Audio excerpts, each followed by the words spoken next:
Muy buenas noches. Una vez más, tengo el honor de estar en esta casa televisiva, RTV, para transmitir su programa, Nueva Constitución. Mi nombre es Ricardo Noriega Salaverry y creo que el día de hoy, y parece que esto se repite todas las semanas, tenemos que recordar a otro ser humano, otro peruano que ha fallecido por estos enfrentamientos que no se entienden allá en el Valle del Tambo, por el proyecto Tía María. Específicamente me estoy refiriendo a nuestro hermano Ramón, que ha fallecido el día de ayer. Hubo ciertas dudas al inicio, cuando salió la noticia a la prensa, se decía que había muerto con una piedra.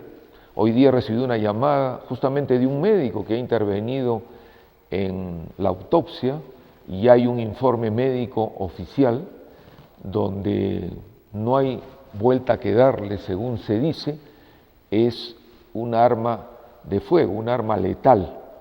Esto verdaderamente es incomprensible, porque Ramón, como Henry, que murió hace unos días, que lo dijimos aquí también, en la incomprensión a que me refiero, es cómo se continúa con un drama que ahora ha desembocado en algo que lo desarrollaremos en esta parte inicial del programa, que es el estado de emergencia.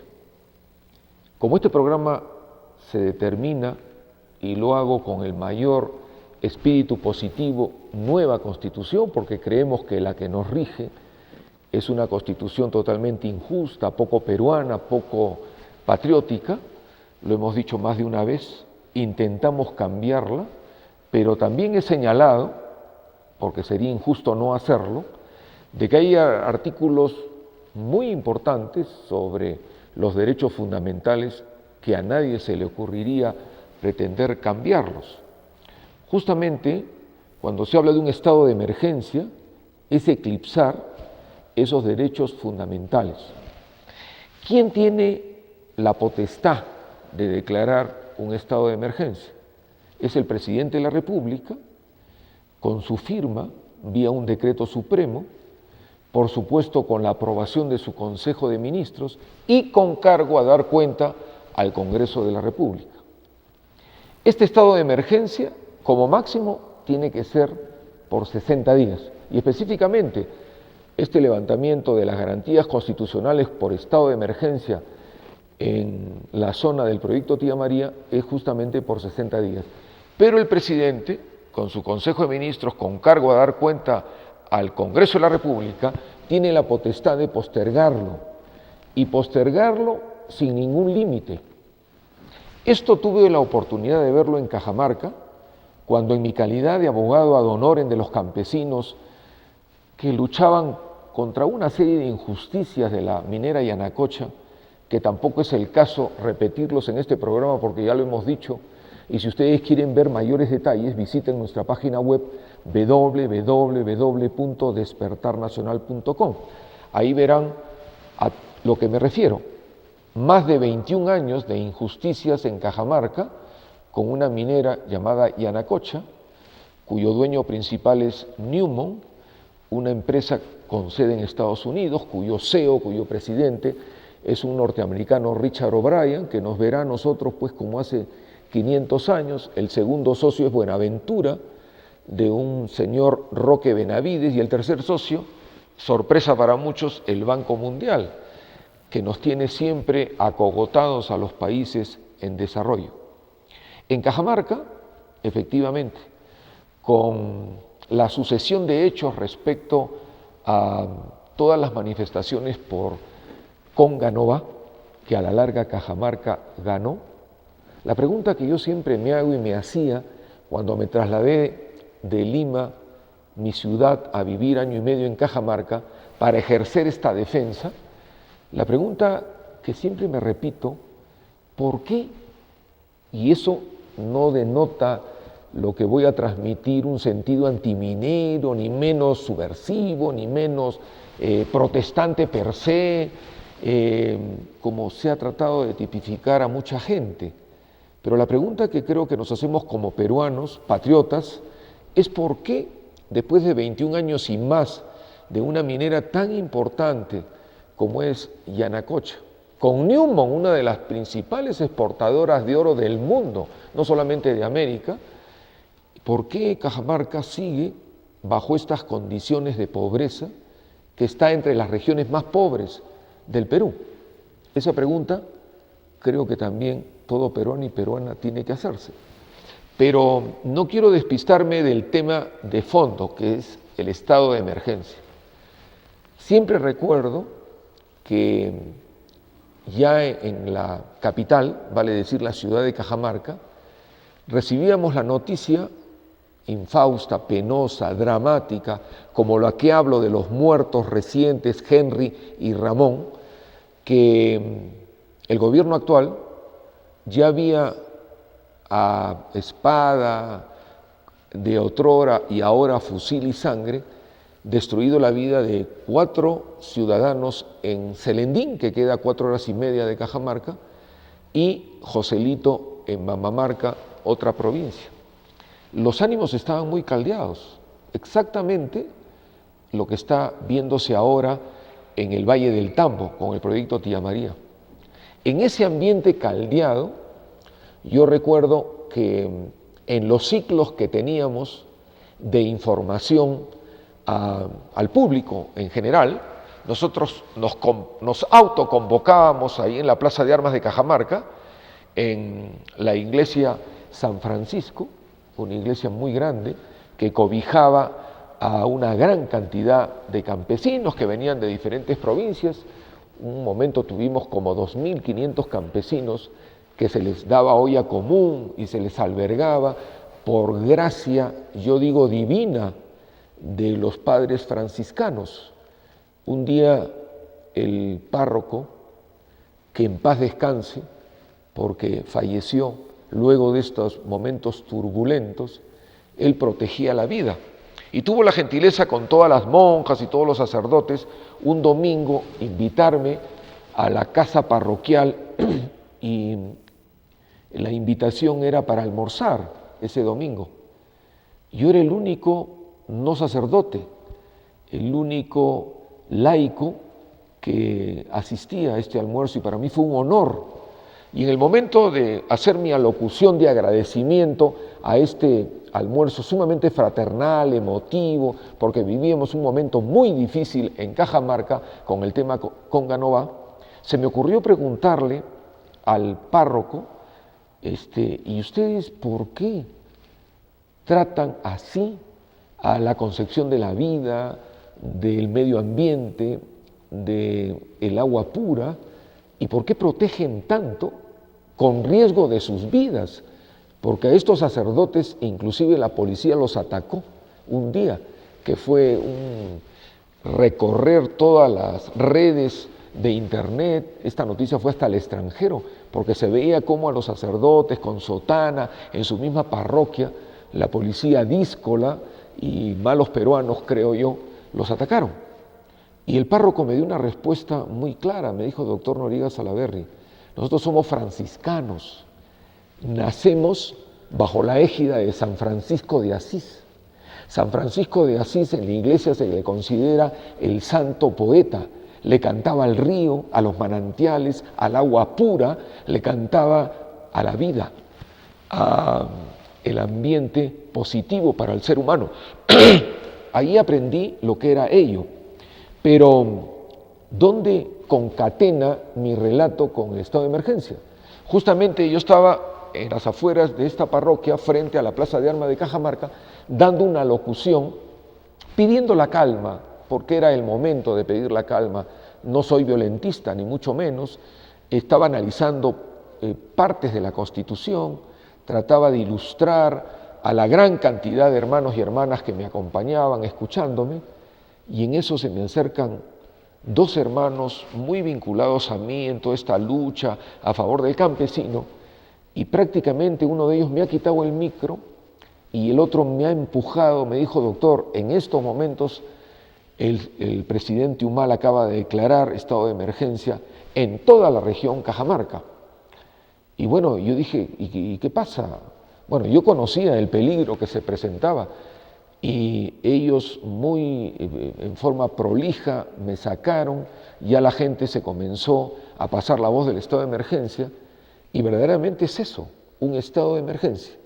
¿Dónde y cuándo el presidente de la República ordena que ya no solamente la policía, en este caso Tía María, que es el que nos mueve esta noche, ocupe con el objetivo de la seguridad pública? En el caso del decreto supremo que ha firmado el presidente, ya salió publicado en El Peruano el día de hoy, he dicho que son máximo por 60 días como manda la norma y puede postergarla, prorrogarla indeterminadamente, no hay un tope. Es lo que nos hicieron en Cajamarca, continuamente lo postergaban. ¿Qué radio de acción constitucional toma en la región Arequipa este decreto? Específicamente la parte de la provincia de Islay, esta provincia que es la que tiene las 13.000 hectáreas riquísimas en agricultura con todos sus distritos. Estoy hablando de La Curva, estoy hablando de Islay, estoy hablando de Cocachacra, de Punta de Bombón, de Deán Valdivia, todo lo que representa la provincia de Islay. ¿Cuáles son los derechos fundamentales o constitucionales que en estos momentos han quedado eclipsados, han quedado suspendidos? El primero es el derecho a la reunión. Vale decir, no puede haber reuniones en tanto y en cuanto la Fuerza Armada o la policía dé un permiso, inclusive en una casa particular. Prohibidas esas reuniones, si es que no existiese un permiso. Lo segundo, se queda eclipsado el derecho de libre tránsito. Yo he explicado en este programa de que en mérito a ese artículo 2 de la Constitución, que todo peruano y peruana tenemos derecho a transitar por todo el territorio de la República solamente con nuestro DNI, y ahora hay una norma que la policía te puede pedir el DNI en cualquier momento y tiene el derecho de hacerlo y el ciudadano tiene la obligación de presentarlo. Nosotros tuvimos pues un enfrentamiento que pudo ser grave, pudo ser un baguazo, cuando intentamos el 27 de agosto ingresar al Triángulo Terrestre, que es un territorio peruano, según el Tratado de 1929, y los chilenos, oh sorpresa, abusivos como siempre, bueno, se han apoderado de nuestro Triángulo Terrestre. Este triángulo está pues con carabineros, con soldados, con rangers, con tanques chilenos, y desgraciadamente, por orden del presidente de la República, al supuesto asesino, el Urresti, que en ese momento era ministro del Interior, se le dio la orden que no nos permitan ingresar al Triángulo Terrestre, lo que ha motivado con un grupo de patriotas, y en mi caso como abogado penalista, le hemos presentado una denuncia por traición a la patria Ollantumala, que como he explicado, está en el Congreso de la República enterrada. Por supuesto, nadie habla del tema. Esperemos que el 2016 podamos hablar del mismo. En fin, el segundo derecho constitucional, derecho fundamental al libre tránsito, queda totalmente eclipsado. Vale decir, durante toda el término, la duración de estos 60 días, que ojalá no se prorroguen, no hay libre tránsito. Usted sale de su casa a su trabajo, en cualquier momento la Fuerza Armada, la policía, puede no solamente pedir sus documentos, ahora veremos qué puede hacer con otro derecho enervado. El tercero queda eclipsada también la inviolabilidad del domicilio. Fíjense ustedes qué delicado. O sea, a nuestro domicilio no puede ingresar nadie, absolutamente nadie. Yo acá estoy hospedado en un hotel en el Cusco, ni siquiera al hotel pueden ingresar y menos a mi habitación. O sea, eso se constituye ya parte de mi hogar. Y por cierto, con una declaración de estado de emergencia no hay posibilidades de que usted pueda evitar allá en la provincia de Islay. El otro derecho fundamental que queda totalmente en suspenso es la inviolabilidad de las comunicaciones. Vale decir que en estos momentos, ya lo he escuchado a un alcalde en una declaración que hizo a una televisora nacional hoy día, de que él está muy tenso, muy asustado, muy pendiente de lo que está sucediendo en su zona, porque él siente que está vigilado en su telefonía, en sus comunicaciones telefónicas. Bueno, pues esto no es novedad, esto pasa en todo el Perú. Como creo que he referido en este programa, hace poco un amigo me llama y me dice: Ricardo, estás en la relación de los perseguidos por la DINE, o sea, por el Servicio de Inteligencia.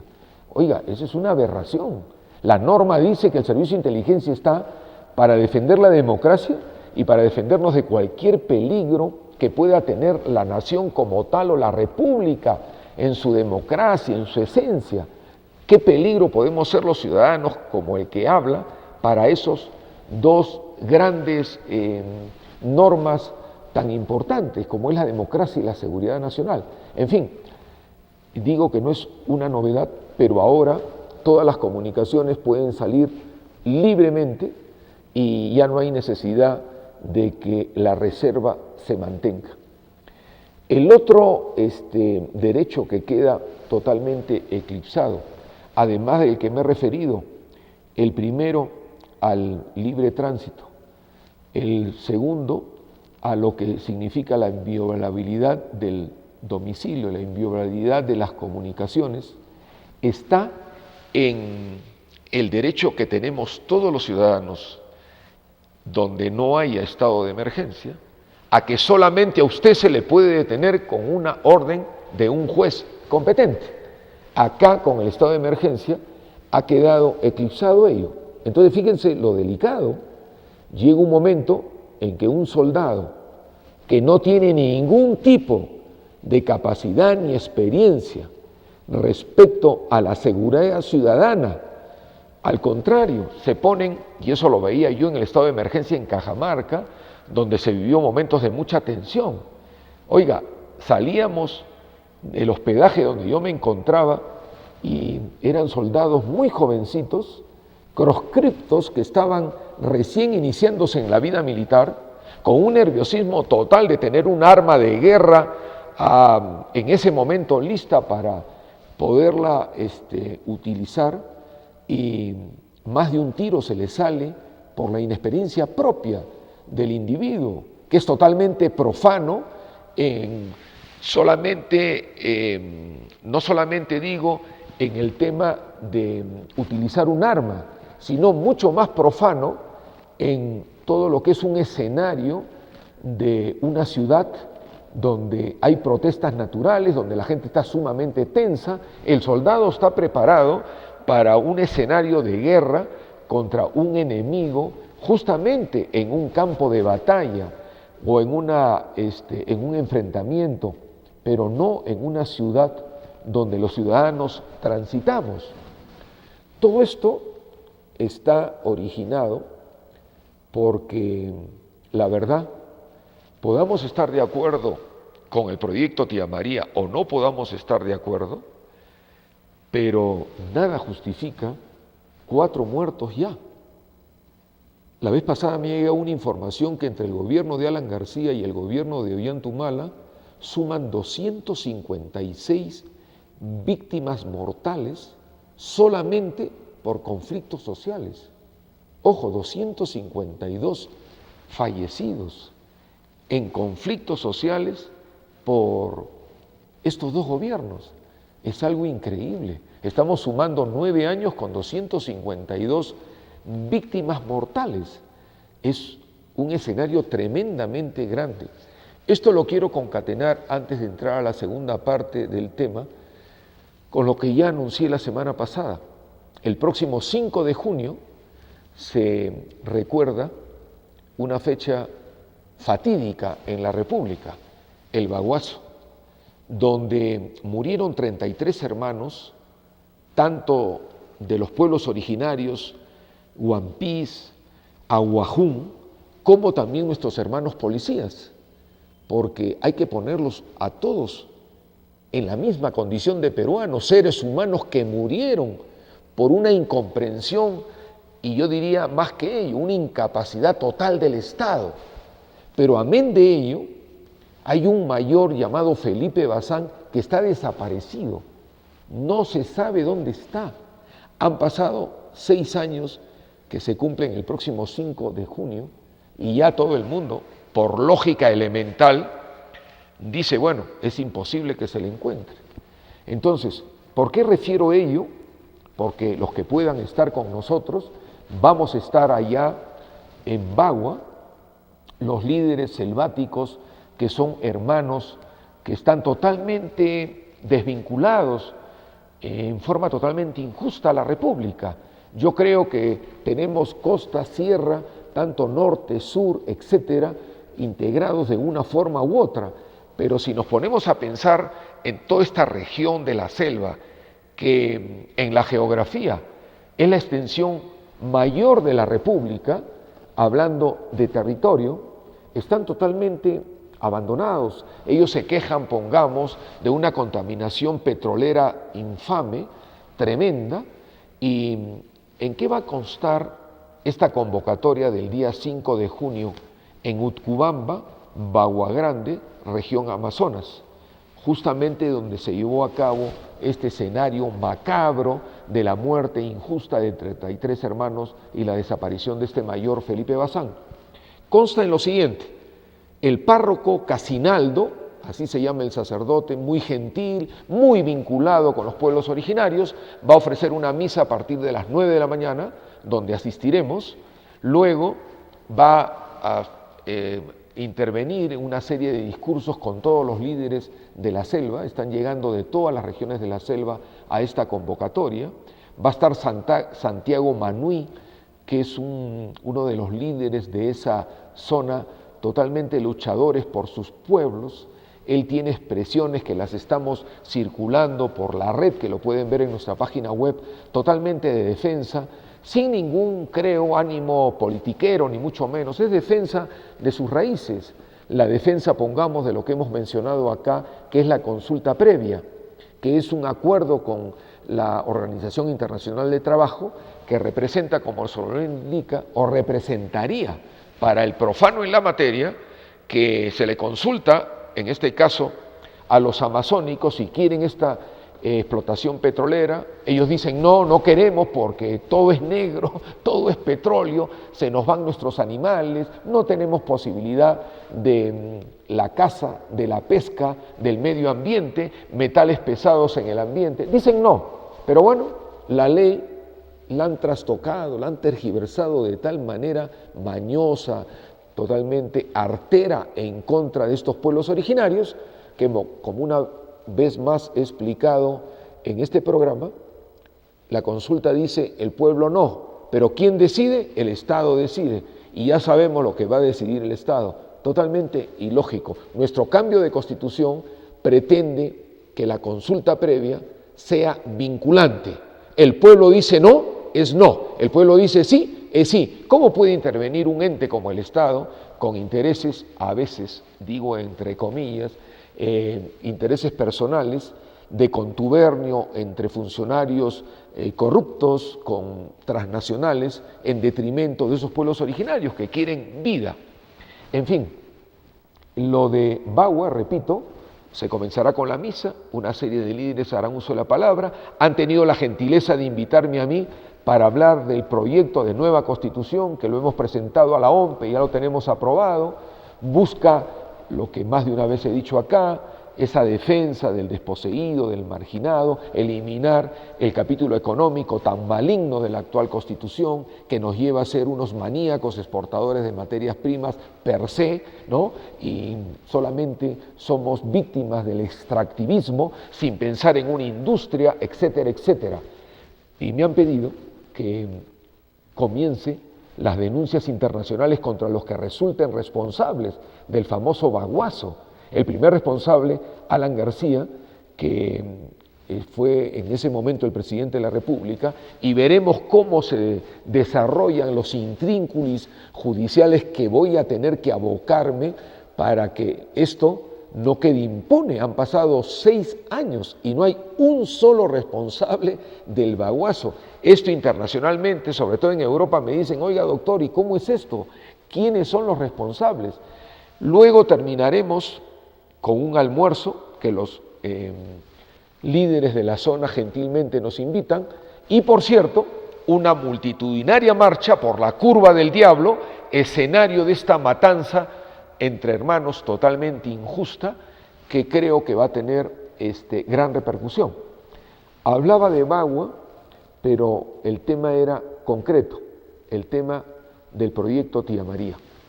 Cuando nosotros hablamos de un estado de emergencia, y así seamos pro proyecto Tía María o en contra del proyecto, ya ustedes han escuchado cuál es mi pensamiento.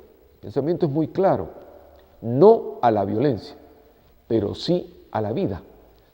Y también expliqué lo que es importante explicarlo acá, porque ahora nos queda una duda, una nebulosa, qué cosa es lo que va a pasar a raíz de la promulgación del Decreto Supremo de Estado de Emergencia, con lo que se nos viene este 27, esta semana que comienza, 27 y 28, un paro de toda la macrorregión sur sobre el tema de apoyo a Tía María Nová, de apoyo a estas 13.000 hectáreas que van a sufrir un caos por más que se diga que no. Pero acá como no estamos, no porque no, ni no porque ideológicamente creo que soy antiminero y no, eso es el argumento del poco ilustrado, del dogmático o totalmente perenne, un pensamiento fijo. No. Repetimos en breve, porque la televisión es muy aguda en maximizar el cuidado de que los minutos y segundos no se descuiden. Esto se inicia con un proceso para lograr el estudio de impacto ambiental.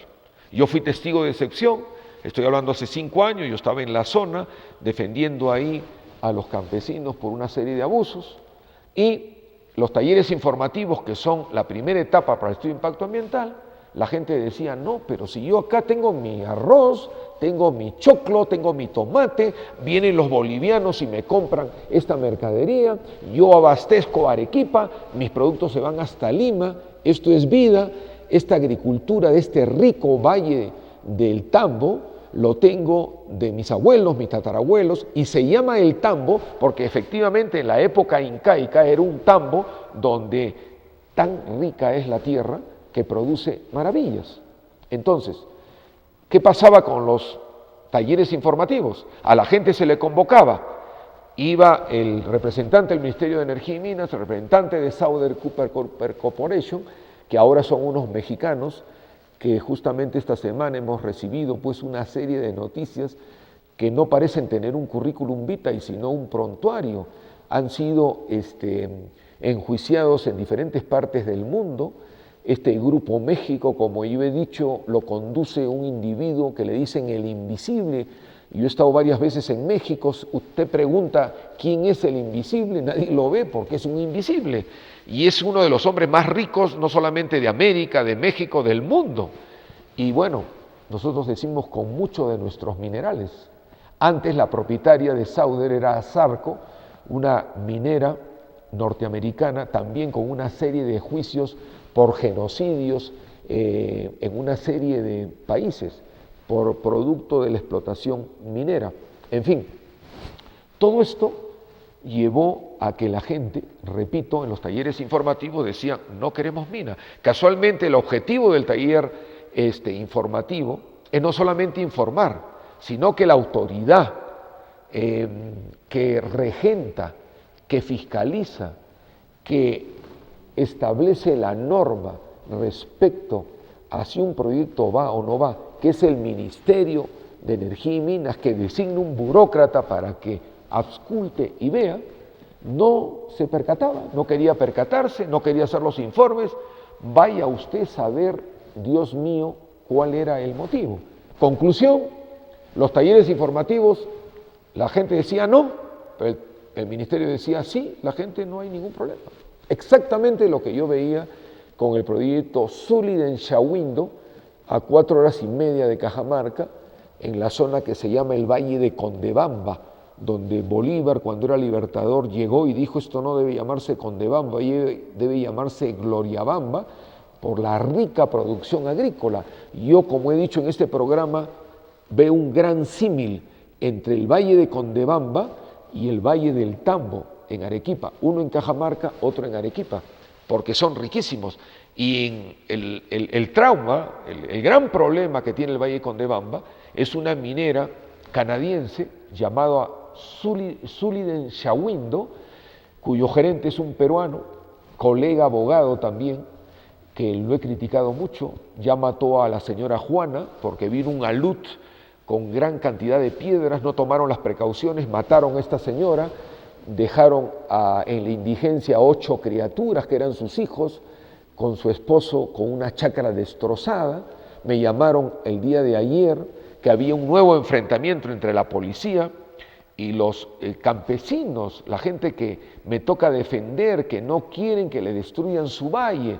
Entonces tuve que salir por teléfono RPM, por Radio Líder, la radio más importante de Cajamarca, a pedir por favor a los policías: son peruanos como nosotros, esto no puede ir al enfrentamiento ni a la sangre.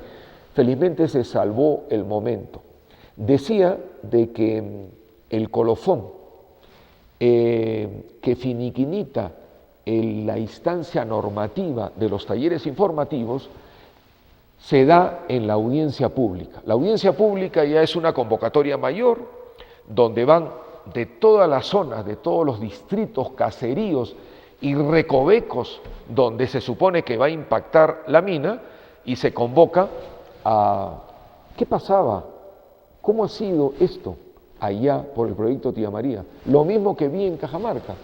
Traen gente, 100 ómnibus con gente de otras zonas, le pagan un poco de lentejas, como está de moda ahora, y luego tocaremos ese tema tan delicado, porque justamente yo conozco a Pepe Julio, y eso será materia que lo toque en su momento. Una gran pena lo que escuchamos en los audios. En fin, esta gente entra, hay un fiscal, el fiscal de Medio Ambiente, por cierto, en el caso de Arequipa, en el caso de Cajamarca, que se supone que está controlando, levantando un acta, la policía en gran cantidad, evitando cualquier disturbio, pero esa gente no es de la zona, esa gente la hacen firmar el libro de asistencia, y eso lo hacen pasar como es que la aprobación del proyecto. Todo eso sucedió. Pero imaginémonos de que yo estoy equivocado, estaba en la zona pero no me di cuenta, no estaba bien informado, o les estoy diciendo algo a ustedes, hermanas y hermanos, que no corresponde a la verdad. Imaginemos ello, que de ninguna manera podría hacerlo, pero más de uno podría pensar en esa hipótesis totalmente que la descarto, pero vamos a ponernos en esa posición. Pero, ¿qué pasó? Sale estudio de impacto ambiental, lo aprueban los burócratas del Ministerio de Energía y Minas, que tienen fama de no ser nada prolijos, menos técnicos y mucho menos exigentes en favor de nuestra tierra, del Perú maravilloso y rico, y sobre todo de la expresión del pueblo, que es la expresión de Dios. Aprobaron el estudio de impacto ambiental, pero vino un organismo que nadie puede pensar pues que es socialista, comunista, extremista, terrorista, que se llama la UNOPS, que es un organismo de las Naciones Unidas, que funciona en Estados Unidos, que representa el imperio neoliberal, que, bueno, tiene esta entidad que hizo un estudio de ese estudio de impacto ambiental ya aprobado por el gobierno peruano, y llegó a la conclusión que habían 138 fallas garrafales, así, garrafales. Una de ellas, la más importante tal vez, que representa vida, el río Tambo, que yo conozco perfectamente, que ya a estas alturas, pese a que el proyecto no está yendo Tía María, ya hay perforaciones subterráneas de parte de la Sauder, de estos señores mexicanos, señores entre comillas, que están poniendo en peligro el río Tambo. Pero además tenemos líderes en la zona, líderes que viven en el sitio y me dicen, fíjese usted, yo estoy al frente de un manantial, mi casa está frente a un manantial, una casa humilde, casa de campesino, que tiene sus poquitas hectáreas de producción agrícola que le ha permitido a su abuelo, tatarabuelo y bisabuelo vivir, alimentarse y educarse a toda la familia. Y me dicen, los manantiales se están secando. Pero eso lo puede decir mi amigo, el líder que está en el manantial. ¿Qué dice la UNOPS? Que en esos 138 fallas garrafales, de las cuales 132 ya son súper garrafales, va a deteriorarse lo que significa la vida, el agua, por el trabajo del proyecto. Eso fue hace 4 años. Los ataques de Alan García, como he explicado más de una vez, fueron arteros. Yo hasta ahora guardo en el bolsillo ese casquillo de bala que les enseño a ustedes más de una vez, donde con él mataron a uno de los líderes y un alcalde, llorando me dijo, doctor Noriega Salaverry, llévelo, y lo llevo como una prenda sentimental siempre en todos mis viajes y donde me encuentro. En fin, la UNOP dijo, acá el agua corre peligro. Pasaron 4 años, mataron a 3, están los responsables totalmente libres de polvo y paja. Y ya vendrá su momento. Han pasado 4 años, viene Humala, como han visto ustedes en las redes, Humala cuando era candidato a la presidencia de la República, igual que lo era yo en la última elección, ambos no coincidimos los mismos días, por supuesto, en el Valle, pero estábamos en campaña. Yo sí decía desde el punto de vista técnico de que tenía que haber una defensa de la vida, del agua, y que esas fallas garrafales de UNOPS teníamos que revisarlas. Es más, la mina tenía la obligación de solucionarlas, esa es su obligación contractual en cualquier país civilizado.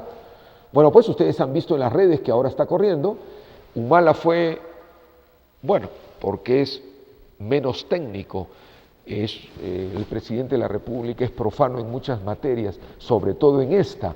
Decía, ustedes quieren agua, quieren mineral, quieren agricultura. Bueno, en Cajamarca dijo, agua, oro, agua, les voy a dar agua. Se sentó como presidente y lo primero que hizo fue ahora oro. Y bueno, nos atacó muy fuerte. En el caso de Tía María, él expresó, no estoy faltando a la verdad, lo pueden ver, está en todas las redes, entren a la computadora, en Google y lo van a ver, está el discurso de Ollanta Humala, candidato, igual que era yo, pero expresando algo mucho más directo, ¿no? Acá se va a preservar la agricultura, si ustedes quieren agricultura, como diciendo acá, proyecto Tía María no va. Entonces, en mérito a ello, ahora se dice, pero no se demuestra, nadie lo ha visto, que las 130 y tantas observaciones garrafales encontradas por la UNOPS, ya la Sauder las levantó. Pero las levantó, ¿y quién las ha visto? Bueno, pues nos ponen un motivo, que el mismo presidente de la República lo ha explicitado, que es que el agua, que era el peligro fundamental de las observaciones de UNOPS, va a ser solucionado. ¿De qué manera? Se va a desalinizar el agua de mar para que alimente a todos los requerimientos de agua de la explotación minera. Sí, pues, pero y somos tontos, criaturas, no conocemos la parte técnica, ¿y por qué el ministerio no lo demuestra? He ahí la clave. He ahí lo que franceses llaman cuando hay un crimen, la femme. ¿Dónde está la femme? ¿Dónde está la mujer? Miren, es una expresión muy machista, por supuesto, que no la comparto. Estoy hablando de antecedentes jurídicos en derecho penal. El kit, el bull, el centro, es ese. O sea, 138 observaciones de un organismo totalmente imparcial, que es un organismo internacional de las Naciones Unidas, el más alto cuerpo jurídico que convoca a todos los países del mundo, dice un momentito, esto tiene que solucionarse. Lo menos que puede pedir el Perú, ¿dónde está la solución? Me había referido a Pepe Julio, que ahora, bueno, se ha escuchado todos los audios, penoso ello. yo no puedo dejar mi sinceridad, mi transparencia. Yo guardaba en pasado una amistad con él, porque he convivido con ellos, he estado con los alcaldes elegidos que ahora son la expresión del pueblo en la defensa del mismo, ¿no? Me refiero a Richard Ale, que es el alcalde de toda la provincia de Islay, Jaime de la Cruz, que es el alcalde de Valdivia, luego el alcalde Elar de la zona de Cocachacra y el alcalde Carrera de la zona de La Curva, de Cocachacra, perdón. Entonces, el primer dolor personal que he recibido, como creo que mucha gente, que estamos en estos temas de protección del disminuido, del marginado, es ver y escuchar el primer audio, ¿no? Entonces nosotros dijimos, bueno, ahora con todos estos materiales de la cibernética, los materiales contemporáneos de los adelantos en todo lo que es comunicaciones, quedaba la duda, puede haber sido esto manipulado, procesado, y yo lo he visto también en Cajamarca, que se descubrieron algunos audios totalmente fuera de contexto y es más, adulterados en el origen y sobre todo en las manifestaciones, porque hasta hay ventrílocos que intervienen y le presentan una voz símil a la persona que quieren crearla como víctima. Eso fue el primer audio. Después ha venido un segundo, ha venido un tercero, y el gobierno ha cometido, creo, un error garrafal con la jueza de la provincia de Islay. Una jueza que aparentemente, hasta donde está mi escenario como abogado, no tiene nada que ver en el asunto, aunque quedan dudas. Pero veo una desesperanza del primer ministro cateriano y el ministro de Justicia, una desesperanza por defender lo que es su posición, para ellos totalmente justa y respetable, no creo que sea para la mayoría del Perú, donde acusan directo a la jueza. Fíjense ustedes si son analíticos con el audio. El audio dice Pepe Julio al abogado que se dice que es un socio o un emisario de la Sauder. Le dice, yo ya no tengo problema, voy a tener una audiencia con la jueza y ya arreglé porque he hecho el depósito en la cuenta corriente.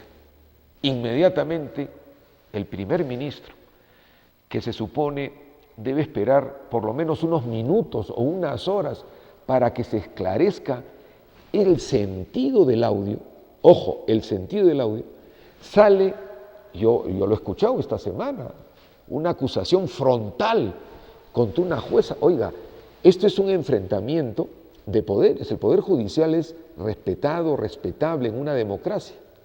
Claro que Cateriano ha salido diciendo de que todo ciudadano, y también es cierto ello, tenemos derecho de poner en discusión, en debate, una resolución judicial. Eso es cierto. Y él dice, yo siendo primer ministro, no tengo por qué enervar mi derecho como ciudadano de hacer un análisis. Pero él no es un análisis de esas declaraciones de un audio que, repito, pudo ser manipulado, una cosa delicadísima. Él habla a nombre del Poder Ejecutivo, habla a nombre del gobierno del señor Humala y de todo el Consejo de Ministros. Entonces, ¿qué ha venido como consecuencia de esta declaración? Fíjense ustedes, que es que Pepe Julio ha hecho un depósito por la reparación civil. Lo que sí me queda la duda es que si usted va a pagar la reparación civil, no lo hace en una cuenta corriente. Lo que se hace es ir al Banco de la Nación y en la cuenta respectiva del Poder Judicial usted abona ahí su reparación civil. Lo hace Pepe Julio o lo hace su encargado, su abogado, quien fuere. Ahí está la duda. En fin, quiero rubricar mi pensamiento respecto a los audios que han salido. Este individuo o este sujeto llamado Pepe Julio ya no será mi amigo más. Lo considero un sátrapa porque pedir un sol, o pedir $1,500,000 como ha pedido, o lo que fuere, en mérito a la sangre, a la desesperanza. Oiga, esta es una puñalada por la espalda a un pueblo que yo lo he visto, yo he convivido con ellos, yo he sido atacado por los helicópteros con bombas lacrimógenas que recién habían creado un sistema de ataque desde el helicóptero con bombas, nos atacaban en las casas, venían las hermanas y me decían, doctor, los policías me han manoseado en la época de Alan García, una desesperanza, como está sucediendo ahora. No justifico los guaraqueros, no justifico la dinamita que según se dice hay que investigar, de repente es una especulación del día de ayer en la comisaría de allá de Cocachacra. En fin, no se justifica esa violencia, pero de ninguna manera se puede justificar en un análisis de una persona medianamente justa, medianamente patriota, un dirigente de la talla que considerábamos que era Pepe Julio, integrante del partido político Tierra de Libertad de Marco Arana, a quien conozco y hemos compartido cuando yo vivía allá en Cajamarca. Es lo único que me quedará decirle a Pepe Julio: qué pena me da mirarte cuando te miro, porque haber hecho lo que hizo, ustedes imaginan que hubiese hecho el trato fatídico, totalmente traidor a un pueblo de 1,5 millones, o digo, aunque sea de $1, y dice y expresa, porque conozco su voz, ya tendría que ser pues una maravilla estos mexicanos que se supone que serían los responsables, digo, se presume que serían los responsables de una barbaridad así, de compaginar los audios, pero tanto ya sería pues algo cinematográfico, hollywoodense, que armen una cosa así. Yo conozco su voz y efectivamente él pedía dinero. La conducta de ese abogado, interlocutor de Pepe Julio, no quiero analizarla porque tampoco es el caso. Rubrico este tema porque ya nos queda pocos minutos. Es tan interesante hablar de la coyuntura, es tan interesante estar en el Cusco, como siempre digo, captar esta electricidad o este magnetismo, estos hechizos fabulosos de estar en la capital de los pueblos del Tahuantinsuyo. Es tan interesante tener un programa como La Nueva Constitución por gentileza democrática y patriótica de los directivos de esta casa televisiva, que tengo el placer de estar en ella y encontrarme con gentes en las calles y decirme: doctor Noriega Salaverry, va muy bien su programa. Digo, es tan importante que los minutos se pasan, los minutos. Tenía para ustedes algo importante tal vez que puede ser materia del próximo programa.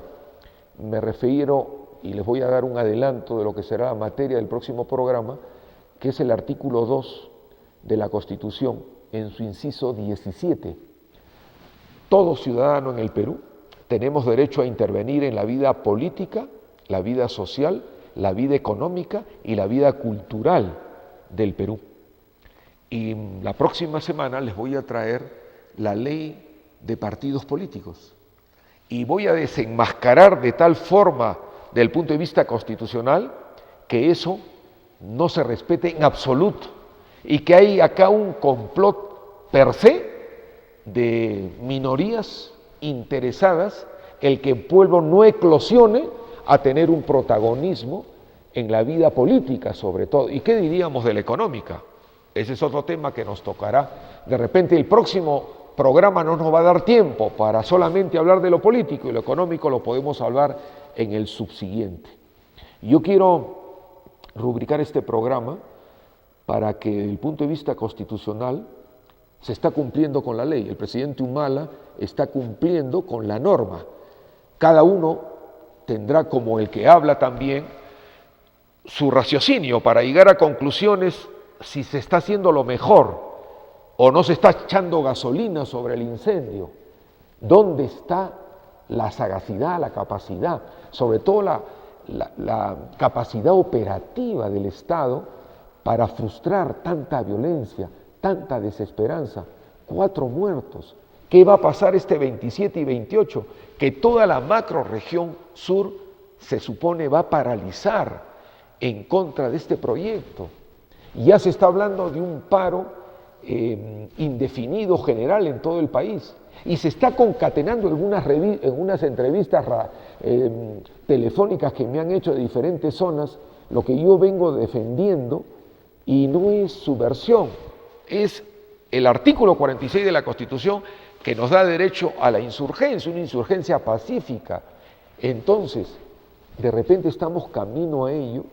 Esa es la pregunta, la interrogante que dejo. Dios quiera, los sapos nos protejan de que se vaya a intentar por violencia eclipsar un proceso democrático. Estemos o no estemos de acuerdo con el presidente de la República y su sistema, tendremos que buscar soluciones donde no haya abuso minero en detrimento de una tierra riquísima, si es que no hay un estudio de impacto ambiental con la norma precisa, que hasta ahora no la vemos. Y lo segundo, que el derecho de insurgencia, como hemos dicho, el artículo 46 de la Constitución, todo peruano y peruana tenemos derecho de la insurgencia ante un gobierno usurpador. Humala no es usurpador, ha traicionado según muchos lo que prometió, pero eso es otro tema. Pero además dice, todo peruano y peruana tenemos derecho a la insurgencia ante un funcionario público que no cumple con la Constitución. Y yo le tengo muchas acciones de inconstitucionalidad al señor Humala. Tenemos que meditar, pensar qué destino tenemos. Yo les agradezco mucho su atención.